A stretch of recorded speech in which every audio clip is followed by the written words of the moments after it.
Olá, meus amigos, minhas amigas, que Jesus nos abençoe a todos. Sejam muito bem-vindos à continuidade aqui da nossa série em torno da obra Depois da Morte, de Leon Denis. Hoje nós vamos avançar para o capítulo de número 53. Depois de termos refletido aí no último capítulo, no último episódio, sobre trabalho, sobriedade e continência, vamos avançar hoje para mais um elemento que é fundamental na construção dessa vida moral ou moralizada, como temos aprendido ao longo dessa última parte da obra, a quinta parte.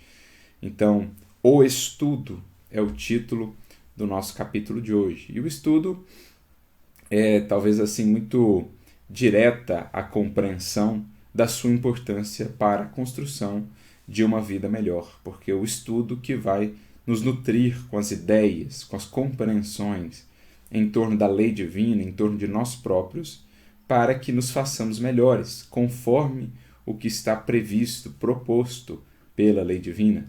Estudarmos, por exemplo, o modelo que nos foi dado, o Cristo, suas lições, o seu Evangelho, para que então nos conformemos, tomemos a forma desse modelo que nos foi ofertado. É isso que o próprio apóstolo Paulo, por exemplo, já diria há muito tempo nas suas epístolas, que nos fizéssemos assim conformes a Cristo. Para isso é preciso estudar, compreender o modelo, compreender as suas palavras, também estudar a lei divina em suas múltiplas expressões. Nesse sentido, o estudo vai ganhando uma conotação cada vez mais importante à medida que o espírito amadurece. Ele vai perdendo interesse nas coisas que são mais rasteiras, pouco ou nada edificantes, e ele vai ganhando cada vez mais interesse naquilo que edifica, naquilo que abre os seus horizontes de compreensão da vida, de si próprio. Ele vai se tornando um amigo da sabedoria, aí o sentido da palavra filosofia, aquele que é amigo da sabedoria, da busca pelo conhecimento. Então ele vai se tornando, digamos, um filósofo, ele vai buscando cada vez mais expandir esse seu conhecimento.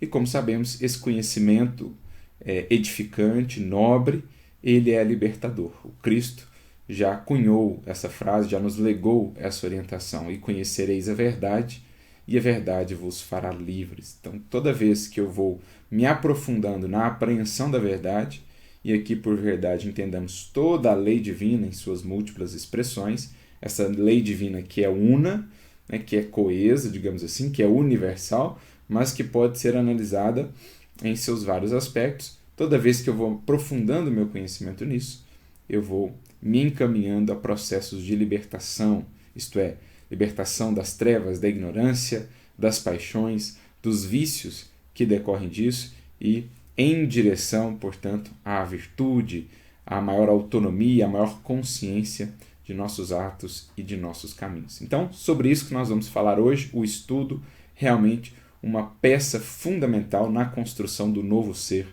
que precisamos ser. Então, lá no capítulo 53, o Leon Denis vai começar dizendo o seguinte: o estudo é a fonte de ternos e puros gozos, liberta-nos das preocupações vulgares e faz-nos esquecer as tribulações da vida. Então, Denis começa trazendo alguns dos resultados ou dos benefícios do estudo. Claro que do estudo sério, continuado, perseverante. Não essa coisa de leituras puramente superficiais, muito apressadas, precipitadas, sem quase nenhuma reflexão. Não é essa a ideia. Ele mesmo chegaria a dizer numa outra obra sua, O Problema do Ser, do Destino e da Dor, que muitas vezes lê-se muito, mas lê-se mal, não se lê bem. Nos nossos tempos, nem isso estamos tendo, nem uma leitura, às vezes, mais ampla no tempo, assim, em quantidade, nós temos tido, porque estamos habituados nesse tempo de redes sociais, muitos corações, a simples leituras de legendas, coisas superficiais, poucos parágrafos, poucas linhas, acreditando que isso pudesse realmente consolidar em nossa sabedoria, construção de conhecimento real. Não se fala aqui disso, estamos falando de estudo sério, metódico, constante, que vai nos permitindo esse aprofundamento. E qual que é um dos primeiros benefícios disso? Diz aqui Denis, é uma fonte de ternos e puros gozos. Gente, uma das maiores alegrias da vida é essa alegria de conhecer. Porque é uma alegria de se maravilhar com a obra divina, com cada detalhe, com cada nuance da criação de nosso Pai. É a alegria de nos conhecer, de vermos que somos um pouco menos estranhos a nós próprios, que somos um pouco menos desconhecidos de nós próprios. Quando a gente vai desbravando aí o nosso mundo interior, vamos compreendendo o nosso modo de ser, aquilo que nos rege, aquilo que nos move. Isso é uma alegria profunda. Então, quando você pega um livro edificante, aquilo te proporciona uma viagem pelo universo das ideias. Você vai descobrindo novos conceitos, novas nuances, novas belezas nessa multiplicidade de expressões da vida, né? Sempre majestosa. Quanto mais nos dedicamos a compreender a vida, mais ela nos responde com as suas belezas assim inimagináveis.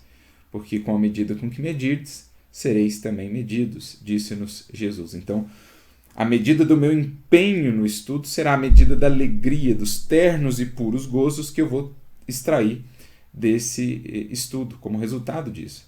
Até porque o estudo vai como que acendendo uma luz dentro de nós e a gente vai se libertando então das sufocantes trevas da ignorância. Quando a gente ignora, é como se a gente tivesse cercado ali de sombra. Quando se acende uma luz numa noite escura, aquilo te traz segurança, aquilo te traz mais clareza, aquilo te traz um alívio interior. Também o estudo, porque ele nos liberta dessas trevas da ignorância, de ignorar a nós mesmos, de ignorar a vida, os propósitos da vida. Isso nos traz sentido, isso nos traz senso de propósito, isso nos traz norte. Tudo isso são ternos e puros gozos. Então a gente pega um livro de Paulo Estevam, por exemplo, a gente pega a série de André Luiz, vai entender melhor a vida que está correndo ao nosso redor, para além dos nossos sentidos, você fica fascinado, encantado. Você fica tocado, profundamente transformado por uma obra como Paulo Estevam, Ave Cristo. Você pega as obras de Kardec, né, aquela coesão, aquela lógica irretorquível, aquilo te traz assim um contentamento impressionante de estar podendo compreender melhor as coisas, a vida. Então é uma fonte de alegrias que aquele que vive de superficialidades, aquele que ainda se compraz na ignorância, ele desconhece essa fonte de alegria. Para ele o estudo é moroso, é chato, é incômodo. Pegar uma dessas obras maiores, né, mais volumosas, um dos clássicos assim da humanidade, para ele aquilo é extremamente entediante. Por quê? Porque ele está habituado àquele tipo de postura. Ele precisa construir um novo hábito de alegrar-se com o conhecimento, de percorrer um livro como quem desbrava um universo, um novo país e sente-se imensamente alegre, como quem viaja e descobre aí lugares paradisíacos. Também o livro nos propicia isso, mas é primeiro necessário aprendamos a nos habituar a isso, a esse trabalho, a esse processo da leitura, do estudo, que então vai nos edificando. E aí, um segundo benefício disso, diz aqui Leon Denis, é libertar-nos das preocupações vulgares. Claro, quando você começa a vincular a sua mente, o seu coração, o seu sentir e o seu pensar ao que é nobre, ao que é luminoso, ao que é elevado, as coisas que são rasteiras, puramente materiais ou associadas apenas a interesses mesquinhos, isso vai perdendo força dentro de você. Antes você dava tudo a isso. Eram seus objetivos principais. Fofoca, só notícia infeliz, só aquelas coisas que a gente vê muitas das vezes, né, nas mídias, nas redes sociais. Aquela superficialidade toda, materialismo, ilusão, vaidade, essas coisas atinentes ao mundo, elas vão perdendo assim drasticamente importância dentro de nós. Porque as coisas divinas, sublimadas, elas vão ganhando muito mais importância, porque a gente encontra ali um alimento de melhor natureza, de melhor teor, porque, lembremos-nos, estudar diz respeito à nutrição da alma. E assim como a gente, por vezes, se vicia em nutrições, em formas de se alimentar que são doentias, ou que nos adoecem, que são perniciosas, assim também, espiritualmente falando, muitas das vezes estaremos viciados nessa alimentação perniciosa, espiritualmente falando. Então é preciso mudar um hábito alimentar, assim como é preciso zelar pelo nosso corpo, estabelecendo ali uma dieta mais adequada, uma alimentação mais propícia para a nossa saúde, também precisamos mudar o hábito de alimentação espiritual. Por isso, não é fácil ao princípio, no início, porque é toda uma mudança de hábito que demanda tempo, digamos assim, esforço, perseverança. Como sabemos, por vezes é difícil mudar aí os nossos hábitos alimentares. Então, estudar diz respeito a esses hábitos alimentares do espírito. Outrora, nos comprazimos com fofoca, maledicência, essas notícias aí com que somos bombardeados dia a dia e que nada nos edificam. De repente, a gente vai se esforçando por estudar, vai acessando as coisas mais elevadas e aquilo passa a não fazer mais sentido, porque passamos a atender aquela orientação, por exemplo, de Paulo, na sua epístola aos Colossenses: pensai nas coisas de cima. Voltemos-nos para as coisas de cima, então a nossa mente vai se habituando a procurar esse tipo de alimento. O Emmanuel vai falar sobre isso também no prefácio do livro Vinha de Luz, sobre essa mudança do teor, do conteúdo do nosso alimento espiritual. Ele serve-se de alguns exemplos ali do reino animal, por exemplo. O abutre busca a carcaça, o beija-flor, no entanto, vai buscar lá o néctar das flores. Então há uma diferença aí de alimentação, já de nutrição. Ele usa-se dessas figuras para falar das criaturas humanas. Muitos estão viciados ainda em nutrirem-se de informações e, portanto, de emoções também associadas a essas informações e emoções viciadas, degradantes. Ao passo que, à medida que o espírito vai amadurecendo, aquilo já não mais o alimenta, não mais o nutre, e ele busca informações, conteúdos, emoções mais nobres. Então ele busca o pão do céu, em detrimento aí desse pão da terra de natureza estragada, vamos dizer assim.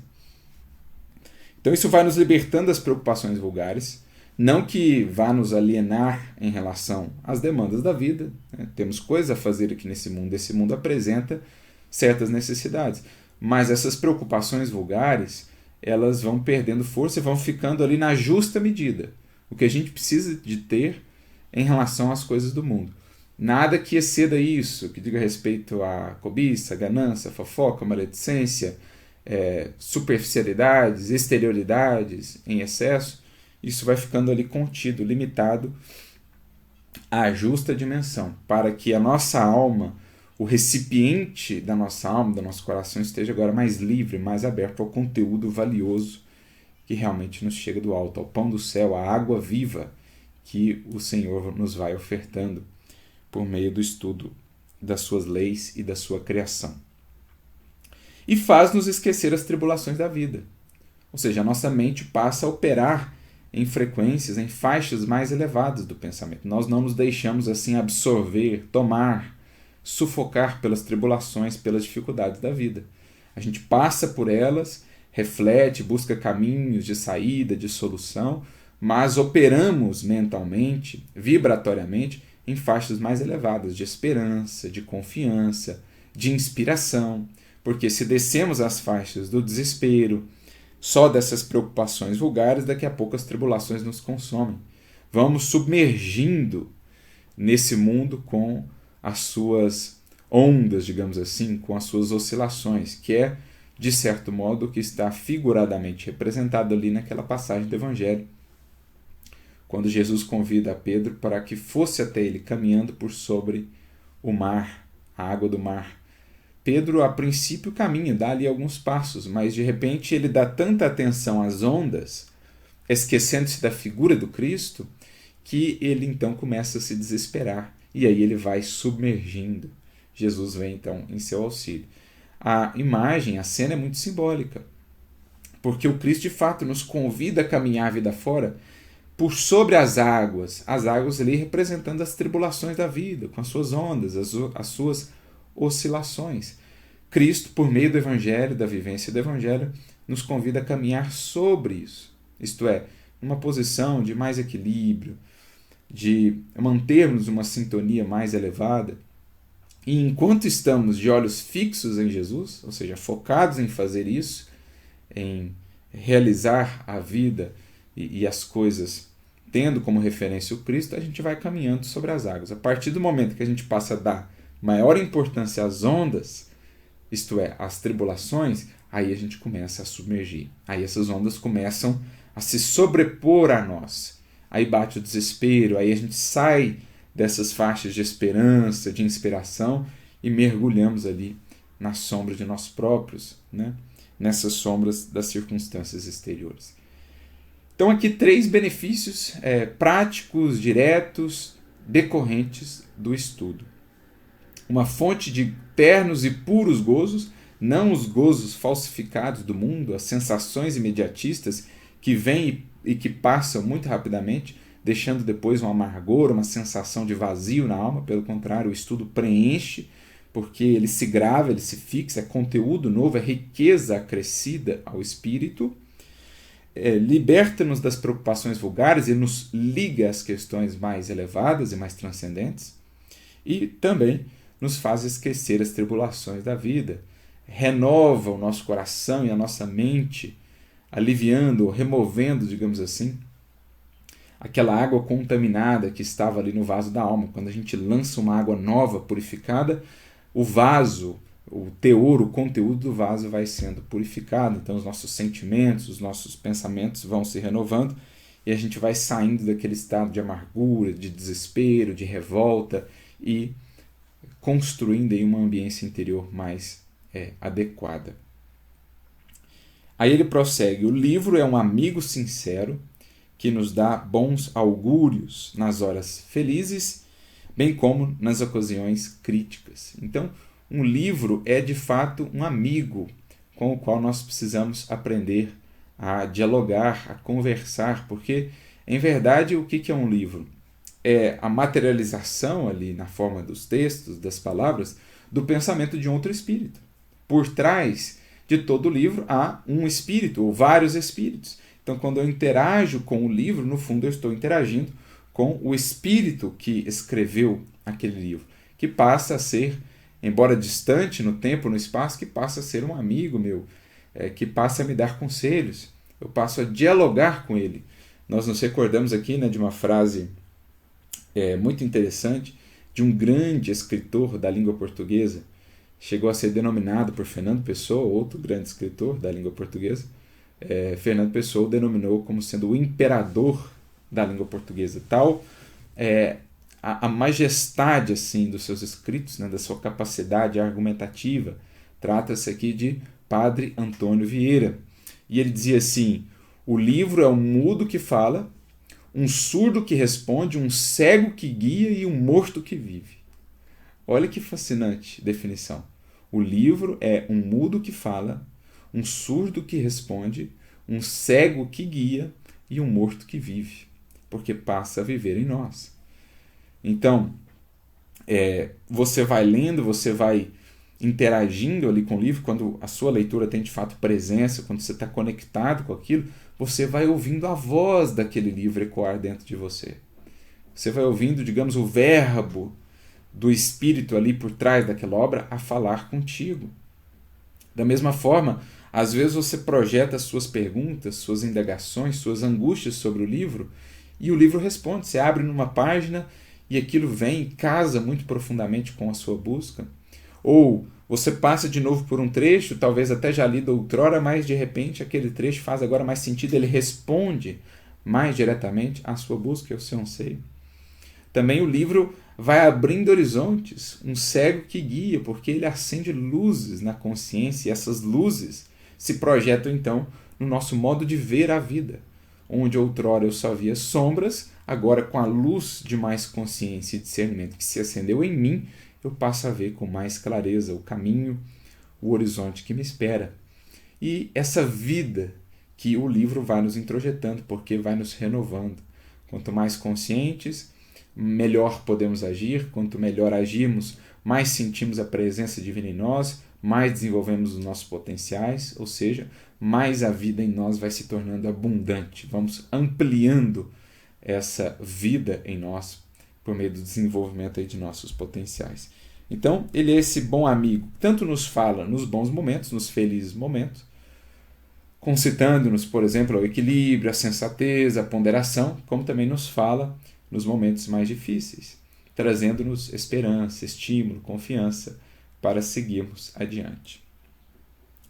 Claro que Leon Denis faz questão aqui de frisar, referimos-nos ao livro útil, ao livro sério, porque também existirão aí inúmeros livros péssimos em termos de conteúdo, em termos de edificação, que pouco ou nada agregam, pelo contrário, confundem, perturbam, desviam, porque não estiveram ali associados durante a sua concepção a questões mais nobres, a sentimentos mais nobres.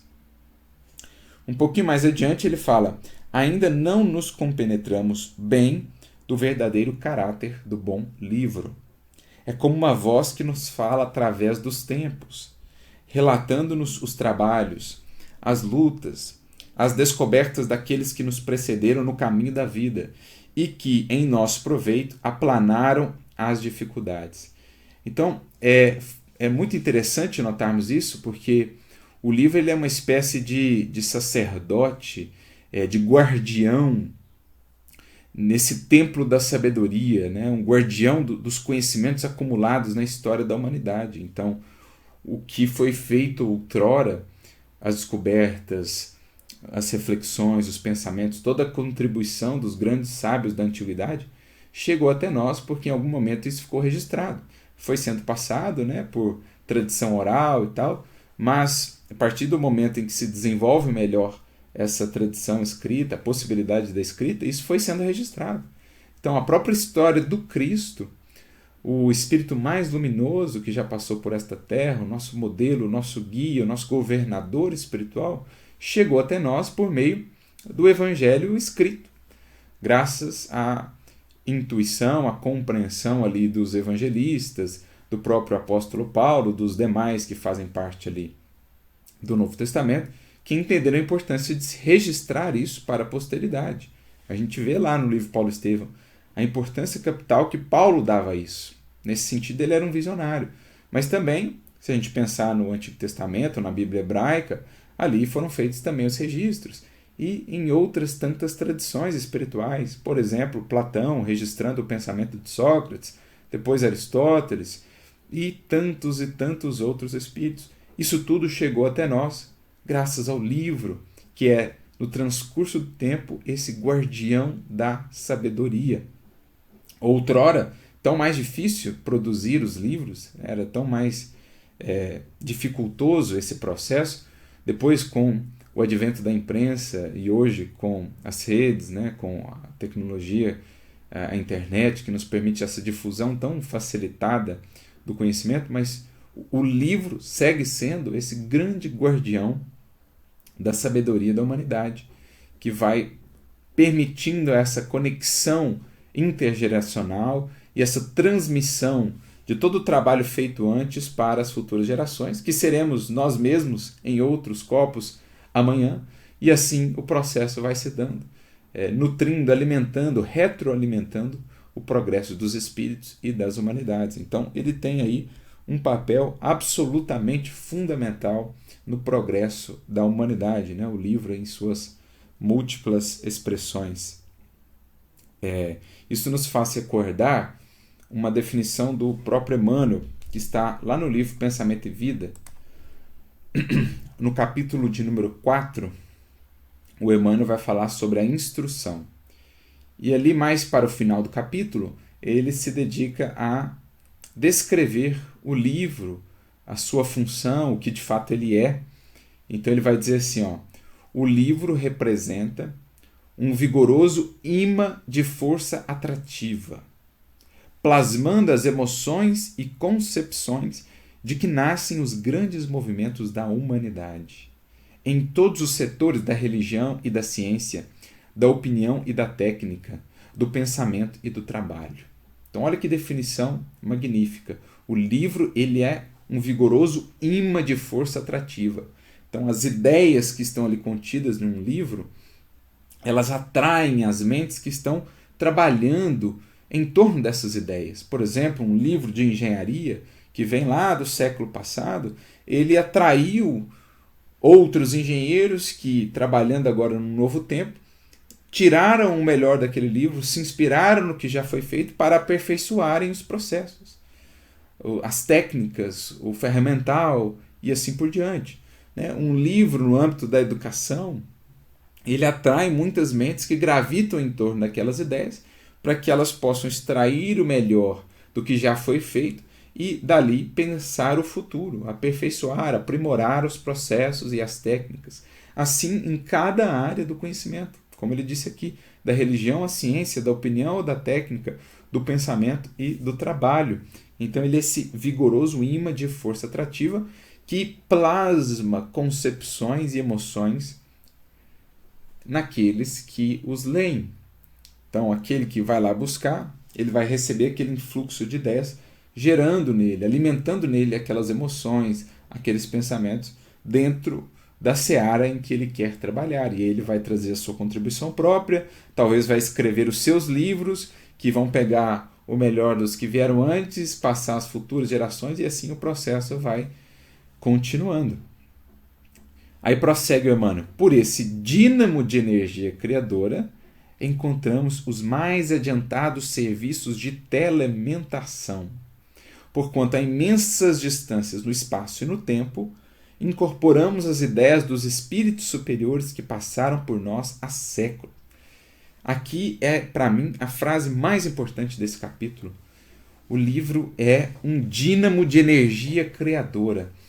Então é como se ele pegasse o livro, como se ele acumulasse ali todo o movimento que foi feito antes, os esforços de raciocínio, de pensamento, de debate, de diálogo. Ele pega todo esse dinamismo, todo esse movimento das gerações anteriores e ele vai convertendo isso em luz para as futuras gerações. O dínamo é isso, ele pega energia cinética, converte em energia elétrica, luminosa.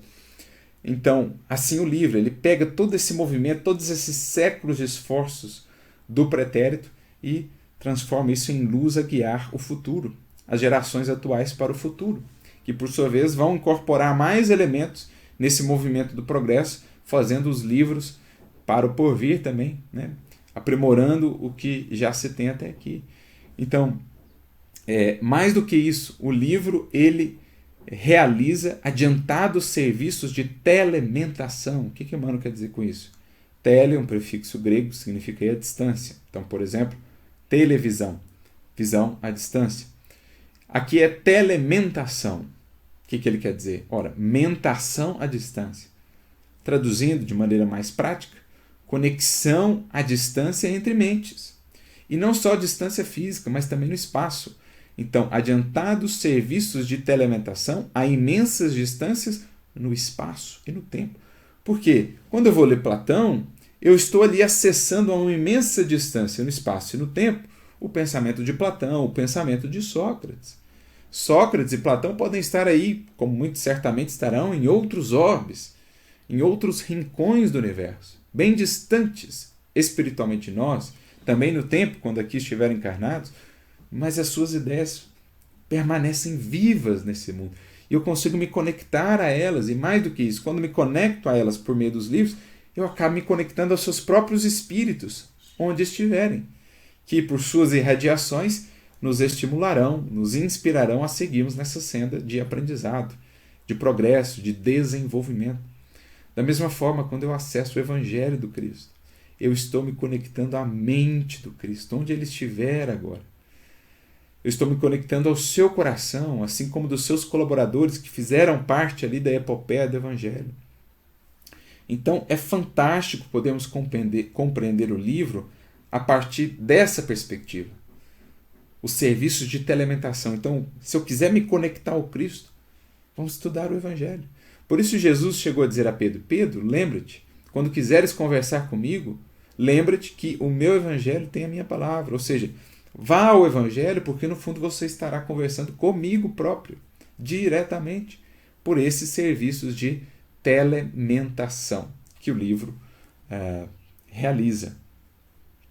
Por isso continua aqui Emmanuel. Sócrates reflete-se nas páginas dos discípulos que lhe comungavam a intimidade. E ainda hoje consumimos os elevados pensamentos de que ele foi portador. Então ali é alimento, é nutrição da melhor qualidade para o espírito, quando vai buscar livros como esse, mananciais como esse. Retrata-se Jesus nos livros dos apóstolos, que lhe dilataram a obra.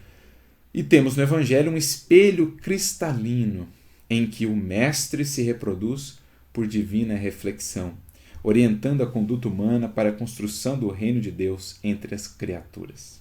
Por isso é o Evangelho o livro dos livros, como nos dirão aí os benfeitores, né? Tem até um poema, se não me falha a memória, de Castro Alves ou de Olavo Bilac, em que ele fala desse grande livro, o livro de todos os livros, que é o Evangelho, por meio do Chico Xavier, né? Um poema psicográfico. Conhecer é patrocinar a libertação de nós mesmos, colocando-nos a caminho de novos horizontes na vida. Corre-nos, pois, o dever de estudar sempre, escolhendo o melhor, para que as nossas ideias e exemplos reflitam as ideias e os exemplos dos paladinos da luz. Então é estudar, mas estudar também com discernimento. Não é sair lendo tudo que está aí só para ler. Claro que quanto mais maturidade você tem, mais você consegue ler fazendo os devidos filtros. Como diria o próprio apóstolo Paulo, examinai tudo, analisai tudo, lede tudo, mas retende apenas o bem. Agora, o nosso tempo aqui no mundo é limitado, não dá para sair simplesmente lendo tudo para poder dizer apenas, estou lendo de tudo. Não, é preciso escolher também como melhor aproveitar o nosso tempo, como melhor direcionar as nossas leituras. Então, a gente tem muito claramente quais são as leituras mais edificantes. Temos aí o Evangelho, temos aí tantos pensadores no âmbito da filosofia, da educação, enfim, da área em que a gente trabalha mesmo. Então a gente vai direcionando melhor essa leitura, estudar sempre, escolhendo o melhor, ou retendo o melhor também. Se às vezes passamos por uma leitura que não foi assim tão edificante, algo de bom tiramos dali, que seja pelo menos uma melhor compreensão do que não é bom. Então, examinar tudo, reter o bem, mas também direcionar muito bem o uso do tempo no que diz respeito aí ao estudo e à leitura. Temos os grandes clássicos, temos os grandes mestres da humanidade, e isso já em si é um material a ser analisado durante uma encarnação inteira. Só na doutrina espírita, se a gente se retiver ali no que é o conteúdo mais valioso, seguro, assim, sólido, por exemplo, a obra de Kardec, obras básicas, Revista Espírita, os outros opúsculos que Kardec escreveu, só aí já temos material para anos e anos de estudo. Sem contar a obra psicográfica, por exemplo, de Francisco Cândido Xavier, André Luiz, Emmanuel, os romances, né, que são obras para se ler mais de uma vez. Então, Ivone Pereira, entre outros, a gente tem um material. Leon Denis, como nós estamos aqui fazendo, né? Gabriel Delan, a gente tem um material extremamente rico de estudo e reflexão para nós. Por isso que a gente precisa da imortalidade mesmo, né? Porque para desbravar todos esses aspectos da grandeza da obra divina, só mesmo com a imortalidade, a eternidade pela frente.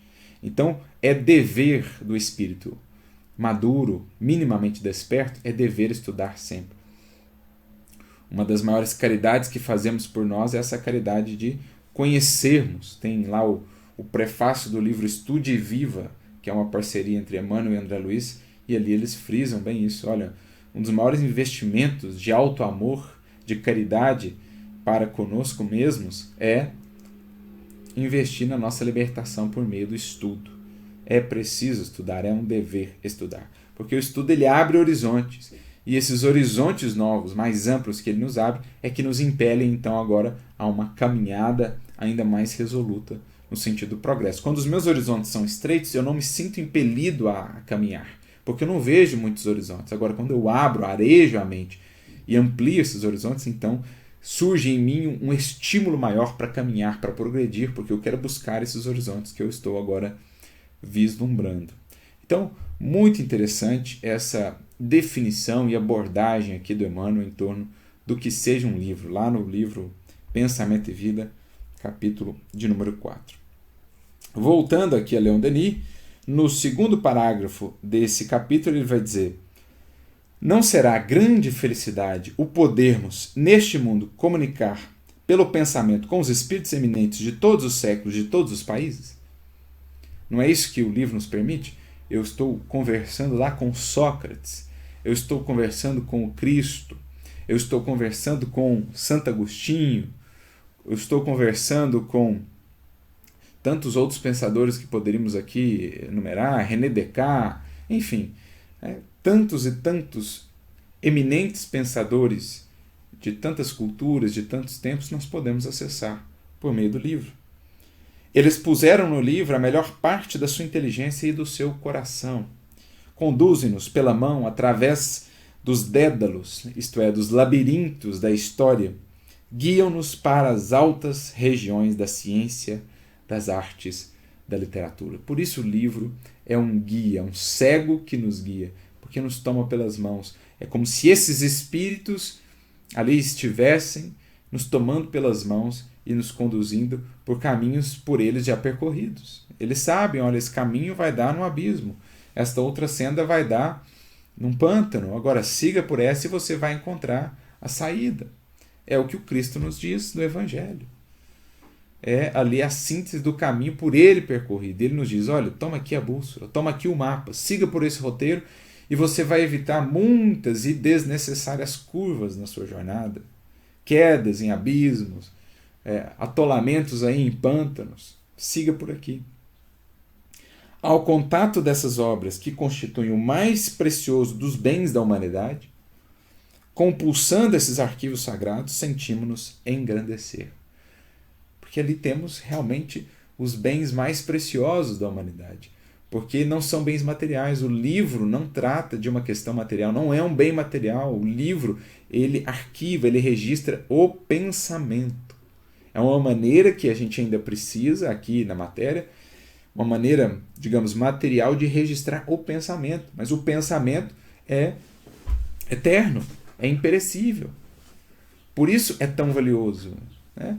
Por isso foi, digamos, um crime contra a humanidade o incêndio lá da biblioteca de Alexandria. Tanto conhecimento arquivado que ali estava, por fanatismo. Foi, de certo modo, um crime ali contra a humanidade, porque bens muito preciosos ali estavam. Claro que isso acaba chegando até nós por outras vias, pela tradição oral, por outros pensadores que acessaram isso e deixaram registrados em outros livros, né? Mas é realmente algo muito precioso, porque ele é o guardião dessa sabedoria. Um pouco mais adiante, no próximo parágrafo, ele diz: saibamos escolher bons livros e habituemo-nos a viver no meio deles, em relação constante com os espíritos elevados. Tem uma frase do Neo Luz que a gente cita com muita frequência, quando ele fala, por exemplo, em torno do Evangelho. Ele fala assim: o hábito de estudarmos o Evangelho, meditando nas suas divinas lições, é um processo de imantação da nossa mente às esferas mais elevadas.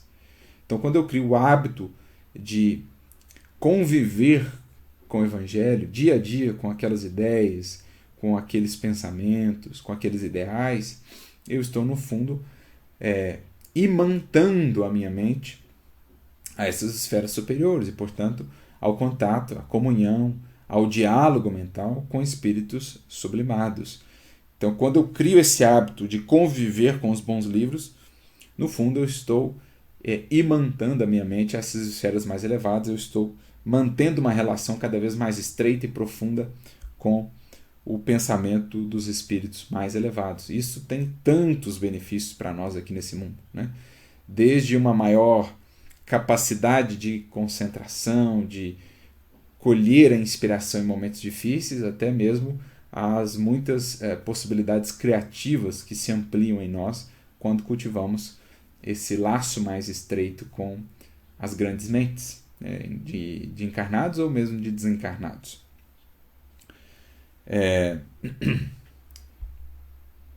Aí ele fala para a gente ter muito cuidado com as obras pérfidas, né, escritas para lisonjear paixões.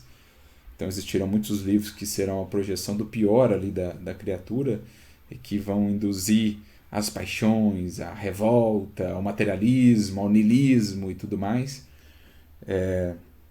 ao passo que também existirão obras que serão divinas, porque o indivíduo foi verdadeiramente um canal para o mais alto. Às vezes não era um médium formal, digamos assim, eu não tinha consciência de que era um médium, mas ali é uma obra psicográfica. Aliás, podemos dizer que toda obra, mesmo que não seja formalmente psicográfica, ela é uma espécie de medianeira, toda obra elevada, de medianeira dos planos mais elevados.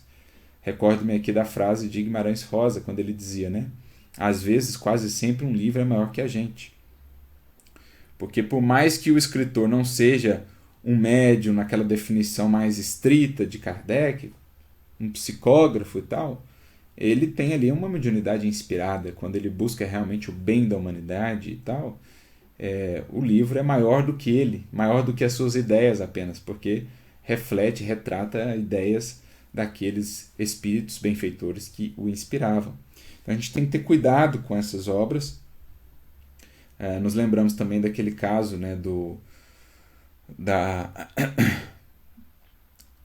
obra do Goethe, que Sofrimentos do Jovem Werther, que inclusive conversa com Kardec na Revista Espírita, e ele lamenta os frutos dessa obra, porque é uma obra que induzia ali a um desânimo, ao pessimismo, e que acabou alimentando muitos, ou induzindo, né, muitos suicídios na Europa depois que ela foi lançada. Então o Goethe, em espírito, conversa com Kardec e lamenta os frutos daquela obra, as consequências daquela obra.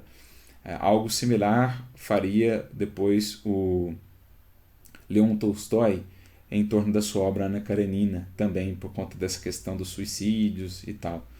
Então a gente tem que ter cuidado com as obras que escreve aí para os escritores, né, para os que vão adentrar nessa seara, e também com aquilo que se busca, com aquilo que se lê, com aquilo que se difunde, se avaliza, para que a gente saiba valorizar o que é bom. Claro que um espírito maduro, consciente, passa por obras como essas, sabendo fazer o filtro, não se deixando levar, mas muitos outros não conseguirão o mesmo, né? E essas obras produzem esses frutos amargos para os seus próprios autores. No próximo parágrafo, ele segue: a maior parte dos homens pretende amar o estudo e objeta que lhe falta tempo para se entregar a ele. Aqui a gente entra numa questão delicada, né? A pessoa às vezes até reconhece o valor e a importância do estudo, mas nunca tem tempo para tanto. Mas, incrivelmente, tem tempo para N séries, para ficar vendo lá aquele noticiário que em nada agrega, para ficar seguindo portais de notícias lá que falam só de fofocas, etc, etc, coisa de redes sociais. Você vê lá o uso de redes sociais no dia, 2 horas por dia, 3 horas por dia, mas o tempo para leitura não aparece. Então a gente tem que ter muito cuidado com isso. Será que realmente não temos tempo, ou aí o tempo é uma questão de prioridades, de escolhas? Então é o que Denis está tratando aqui agora. A maior parte dos homens pretende amar o estudo. Então pretende reconhecer o seu valor e objeta que lhe falta tempo para se entregar a ele. Mas quantos, nessa maioria, consagram noites inteiras ao jogo, às conversações ociosas? Ao tempo de Denis não existia esses streams, né, esses streamings, não existia aí redes sociais. Então hoje nós temos muito mais distrações que consomem muito mais tempo das criaturas encarnadas do que outrora. Mas já naquele tempo existiam ali os jogos, as conversações ociosas. Hoje segue existindo os jogos e as conversações ociosas, mas tem também os streamings, tem também as redes sociais. Claro que no streaming você poderá encontrar algo de bom ali em determinada série, ou algo de útil ali numa rede social, uma live, uma palestra, né, um estudo como que a gente está buscando, mas o quanto de inutilidades temos ali também e o quanto isso consome do nosso tempo é impressionante. Às vezes a gente não para fazer análise disso, do quanto o nosso tempo está sendo mandado literalmente para o ralo em termos de valores espirituais. Agora, começa construindo uma rotina, começa construindo, olha, meia hora pelo menos todo dia eu vou me dedicar ao estudo da doutrina espírita, ao estudo do Evangelho, ou à leitura de um clássico aí da humanidade. Vou pegar Dostoiévski, vou pegar lá Os Miseráveis, de Victor Hugo, vou pegar os clássicos ainda mais clássicos, vou pegar Ilíada, vou pegar Dom Quixote, vou pegar Divina Comédia, vou pegar Platão, vou ler Aristóteles, ou vou ler Santo Agostinho, Confissões, Cidade de Deus, entre outras obras magnas aí da tradição cristã, da filosofia da humanidade. Então vou começar com meia hora. E aí você vai disciplinando, você vai vendo que você tem mais tempo do que você imagina. Quando você vai construindo o hábito. Agora já dá para fazer uma hora. E aí, dentro dessa uma hora, eu coloco meia hora para a doutrina espírita, meia hora para estudar o Evangelho, ler o Novo Testamento, meditar sobre as palavras do Cristo, ou meia hora para essa leitura de um clássico. Meia hora que eu vou... Uma hora que eu vou dedicar a preparar um material para apresentar no grupo de estudo, para fazer uma palestra, e aí vai crescendo, você vai encontrando mais tempo. As redes sociais que antes absorviam tanto do seu tempo, aquelas séries lá que são só violência, coisa que nada agrega e tal. Vamos ler uma obra aqui que me torne melhor, que me traga mais sabedoria, que me fale sobre virtude, a importância da virtude, que me toque o sentimento, tal. E aí aquilo vai perdendo importância, aquilo que antes você fazia tanta falta para você, que era tão essencial assim, vai ficando em segundo plano, porque você vai descobrindo uma nova dieta espiritual. É o que a gente comentou no início. É uma mudança de dieta alimentar, só que aqui do espírito. A gente sabe o desafio de mudar a dieta do corpo, de buscar uma dieta mais saudável, também do espírito será difícil, mas daqui a pouco você começa a apreciar esse novo modo de alimentação. Uma vez a gente estava estudando isso lá no NEP, falando sobre o Cristo como esse pão da vida e tal, e mencionando isso, olha, a princípio esse alimento não parece assim tão substancial, tão interessante, porque a gente está viciado no alimento deteriorado. Mas à medida que você vai perseverando, você fala, nossa, como é que eu comia aquilo e gostava tanto daquilo? Se isso aqui é um alimento de fato, se isso aqui me deixa muito mais leve, uma sensação de muito mais vigor, de muito mais saúde, é o que a gente vai passando aí. Quando a gente cultiva essa vida de estudo, uma vida intelectual, uma vida interior. Alguns replicam que os livros custam caro. Entretanto, em prazeres fúteis e de mau gosto, despendem mais dinheiro do que o necessário para a aquisição de uma rica coleção de obras. Gente, você vai hoje, qualquer casa espírita, você tem todos esses livros acessíveis gratuitamente. Pega lá, você pode ler, depois devolve, troca o livro. Há um esforço muitas vezes aí de editores, feiras do livro espírita em que se fazem ali promoções, o livro mais barato, mais acessível. Eu compro em conjunto ali um grupo de estudo, sai mais em conta. Mas hoje em dia também com o e-book da vida, que é muito mais barato do que um livro físico.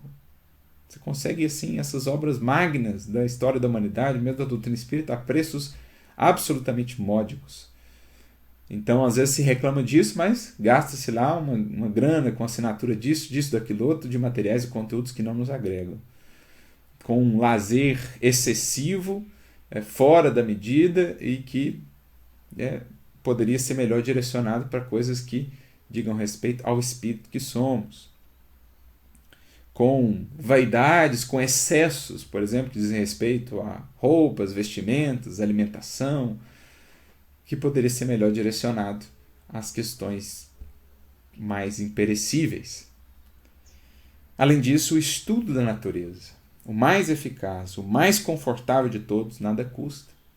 Olhar para a criação divina, ver como ali também nas páginas da natureza estão escritas as leis do Criador. O estudo de nós mesmos nada custa. O Evangelho, gente, é plenamente acessível na internet. Tantos e tantos sites que você consegue acessar o Evangelho do Cristo gratuitamente. As obras espíritas, você consegue baixar lá os PDFs. No site da Federação Espírita Brasileira, os PDFs das obras básicas, gratuitamente. Então, a gente percebe que criamos muitas justificativas, criamos ainda muitas desculpas que revelam a ausência de vontade, de determinação na construção de um novo hábito. Esse hábito do estudo, esse hábito da leitura. Estamos habituados a essa acomodação, Às vezes comparecemos na casa espírita, queremos ali tudo pronto, vamos num grupo de estudo, não nos damos ao trabalho de estudar antes, de meditar depois, queremos só ouvir o que vem do outro, queremos só ouvir o que o palestrante fala, mas não criamos o hábito de por nós próprios também buscar meditar sobre aquilo, continuar no estudo depois daquilo que nos foi apresentado, porque a palestra, o grupo de estudo, é na verdade um sopro que deve inflamar a sua própria busca, a sua própria chama interior por essa busca. Não é o conteúdo ali compartimentado, pronto, né, embaladinho, que chega e pronto, só vou digerir aquilo, engolir aquilo sem digerir, sem levar adiante as reflexões em torno daquilo. Não é essa a ideia. Eu preciso também criar por mim esse anseio, essa busca, né? E a doutrina espírita, essencialmente, ela nos estimula a isso, ela nos impele a isso. Recordo-me de um trecho que está lá no Livro dos Espíritos, na introdução de número 13, Kardec falando da doutrina espírita. Olha o que ele diz. Por isso é que dizemos que estes estudos requerem atenção demorada, observação profunda e, sobretudo, como aliás o exigem todas as ciências humanas, continuidade e perseverança. Então, a seriedade de um estudo ela é medida pela perseverança, pela continuidade a que ele se dá. Kardec também diria isso. Então, aqui requerem atenção demorada, observação profunda e continuidade e perseverança. Então, método, um processo, um hábito mesmo. Anos são precisos para formar-se um médico medíocre e 3/4 partes da vida para chegar-se a ser um sábio, numa determinada área, poderíamos dizer, né? Então, anos para formar alguém numa graduação, no curso, 3/4 partes de uma vida, depois ali da juventude em diante, né? Para chegar a ser sábio em uma determinada área, ainda assim com ressalvas. Agora, prossegue ele, como pretender-se em algumas horas adquirir a ciência do infinito? Ele está falando do Espiritismo. O Espiritismo é, na definição de Kardec, a ciência do infinito. Como pretender-se em algumas horas adquirir essa ciência? Só ouvindo 1 hora de palestra lá por semana? Sem qualquer hábito de leitura constante, perseverante, diária? Como penetrar na essência do Evangelho do Cristo? Com algumas leituras superficiais e muitas vezes mecânicas desses textos. Não tem como. Ninguém, pois, se iluda, diz ele. O estudo do Espiritismo é imenso. Interessa a todas as questões da metafísica e da ordem social. É um mundo que se abre diante de nós. Porque ele vai tangenciar, ele vai influenciar praticamente todas as áreas do conhecimento humano. O Espiritismo, isto é, a compreensão das leis espirituais da vida, vai abrir novos horizontes em todas essas frentes. Da metafísica às questões de ordem prática da vida social, da vida comum, da vida individual. Na educação, na medicina, na biologia, na física, na química, na filosofia, nas ciências todas. Então, é um estudo imenso.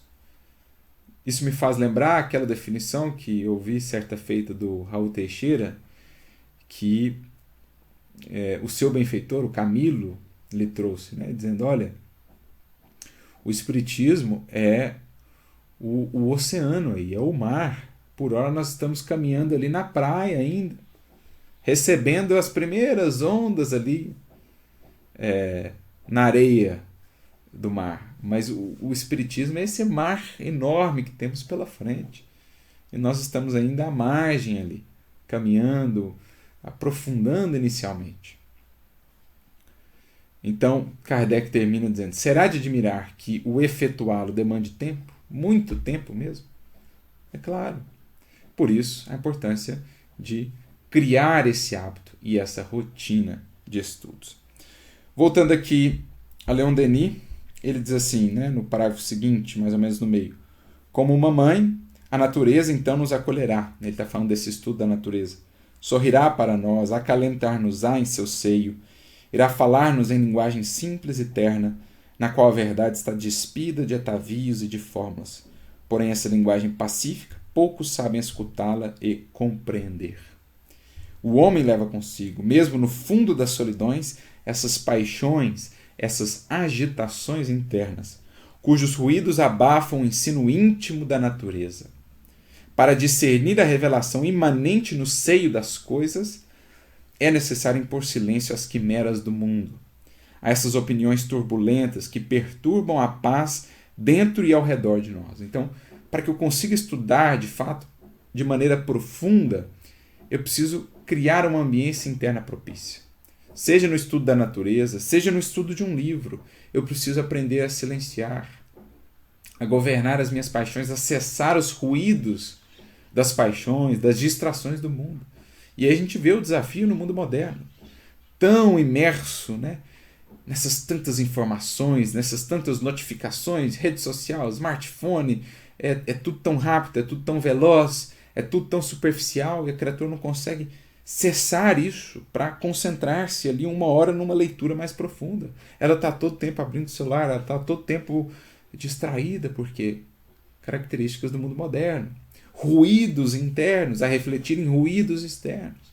Mas é preciso silenciar, governar-se. Por isso, antes de estudar, concentre-te, ora, deixa o celular longe, mergulha no livro, mergulha na obra, mergulha na contemplação da natureza, e então a verdade vai aparecendo. Aos poucos você vai discernindo ela em meio à névoa da ignorância, ela vai ficando mais clara, mais evidente.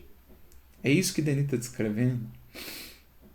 Isso só se consegue com hábito, com o trabalho de governo íntimo, de paciência, de controle interno aí desses ruídos.